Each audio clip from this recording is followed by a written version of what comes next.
Oke, untuk pembahasan mengenai larik atau array, jadi apa yang dimaksud sebagai larik atau array? Jadi larik sendiri ini adalah digunakan sebagai menyimpan sekumpulan nilai dengan tipe data tertentu. Oke, untuk larik sendiri ini jika sekumpulan data tersebut kita simpan secara ke dalam memori, maka setiap elemen dapat diacu dengan menggunakan indeks. Indeks menyatakan posisi data relatif di dalam kumpulan. Struktur data penyimpanan data seperti ini kita sebut sebagai larik atau array. Jadi secara sederhananya, menyimpan data untuk menyimpan data dalam suatu program. Kalau kita menggunakan Pascal untuk larik sendiri, ini nanti akan menyiapkan sejumlah memori sesuai dengan elemen yang ada di dalam larik tersebut. Kemudian untuk larik ini sifatnya adalah statis. Yang dimaksudkan dengan statis adalah nilai dari atau elemen pada larik tersebut ini tidak bisa kita tambahkan atau tidak bisa kita kurangi selama program tersebut dijalankan. Oke. Larik sendiri ini adalah struktur data yang digunakan untuk menyimpan sekumpulan elemen yang bertipe sama. Setiap elemen ini diakses secara langsung melalui indeksnya. Indeks dari suatu larik haruslah tipe data yang bisa menyatakan keterurutan. Yang dimaksudkan keterurutan di sini jadi ada urutan. Kalau tipe datanya dia integer, berarti ada urutan angka 1, 2, 3, dan seterusnya. Kalau tipe datanya itu karakter, berarti keterurutannya A, B, C, dan seterusnya. Bagaimanakah cara untuk membaca larik? Kita bisa lihat.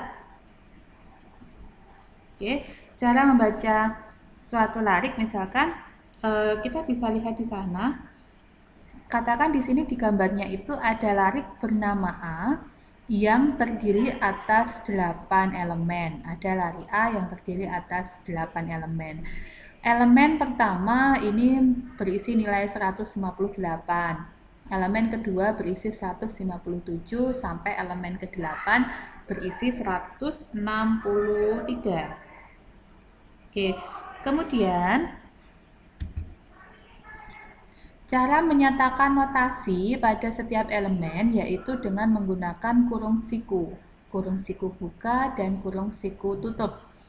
Angka di dalam kurung siku ini menyatakan indeks. Setiap elemen menyimpan sebuah nilai. Bagaimana nanti cara kita mendefinisikan larik di dalam deklarasi? Jadi pada bagian Pascal kan ada bagian yang disebut sebagai deklarasi dan definisi. Itu posisinya ada di atasnya program utama, yaitu di atasnya begin, dan ada di bawahnya bagian head, yaitu ada pada bagian di bawahnya program dan uses CRT. Larik ini adalah struktur data yang sifatnya statis, artinya jumlah elemen pada suatu larik ini harus sudah kita ketahui sebelum program dieksekusi. Jadi jumlah elemen pada larik ini tidak bisa kita tambah atau tidak bisa juga kita kurangi. Katakan tadi kita punya di awal kita deklarasikan bahwa ada sebuah larik bernama A yang terdiri atas 8 elemen. Berarti kita sudah memesan sejumlah 8 elemen ke dalam memori. Mendefinisikan tipe elemen larik, ada beberapa tipe elemen larik yang bisa kita gunakan. Yang pertama adalah tipe sederhana. Tipe ini untuk bilangan integer, real, karakter, dan boolean. Ada juga tipe bentukan seperti tipe record dan string. Ini adalah contoh mendeklarasikan suatu larik, yaitu yang pertama, misalkan ini ada larik L, kemudian array 1.50 of integer. Artinya ada larik bernama L yang terdiri atas elemen ke-1 sampai elemen ke-50. Dan data yang bisa disimpan ke dalam larik ini adalah yang bertipe integer atau bilangan bulat. Bagaimana cara kita menggunakan larik? Yang pertama, larik ini kita butuhkan jika diperlukan penyimpanan data sementara yang bertipe sama di dalam memori. Jadi, kalau memang data yang kita inputkan itu dimungkinkan untuk menyimpan tipe data yang sama, maka kita bisa menggunakan larik. Keuntungannya apa?